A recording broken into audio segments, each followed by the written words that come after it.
Hello bachcho, now let's read the question. The question is deuterium, an isotope of hydrogen, is A part radioactive, B part non-radioactive, C part heaviest and D part lightest. So इस question में हमें बताना है कि जो हमारे पास deuterium है वो एक आइसोटोप है हाइड्रोजन का, तो इन सब में से वो क्या क्वालिटी है उसकी.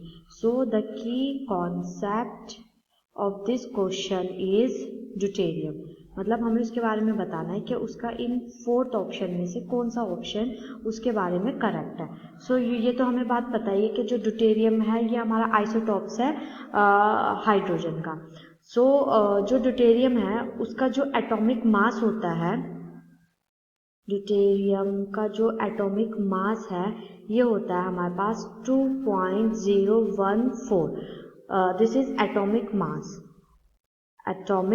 तो इसमें जो हमें 4th ऑप्शन दिए हुए हैं कि ये लाइटेस्ट मास है, तो लाइटेस्ट तो नहीं है क्योंकि इसका जो है मास ये है, और हैवीएस्ट भी नहीं है क्योंकि सबसे ज़्यादा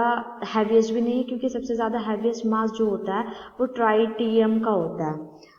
सो हैवीएस्ट मास भी नहीं है और ना ही हम इसको कह सकते हैं कि ये हमारा लोवेस्ट मास है. सबसे ज़्यादा हाईएस्ट मास ट्राइटियम का होता है. सो हाईएस्ट मास होता है इसका. सो ये भी ऑप्शन नहीं है. उसके बाद ये हमारा जो है रेडियो एक्टिव भी नहीं है क्योंकि रेडियो एक्टिव जो होता है वो हमारा ट्राइटेरियम होता है, ये हमारा रेडियो एक्टिव नेचर का होता है, रेडियो एक्टिव नेचर का होता है. So only one option is left, this is non radioactive. So जो ड्यूटेरियम है वो हमारा वो नॉन रेडियो एक्टिव नेचर का होता है. So B option is the correct option. Hopefully understood very well. Thank you.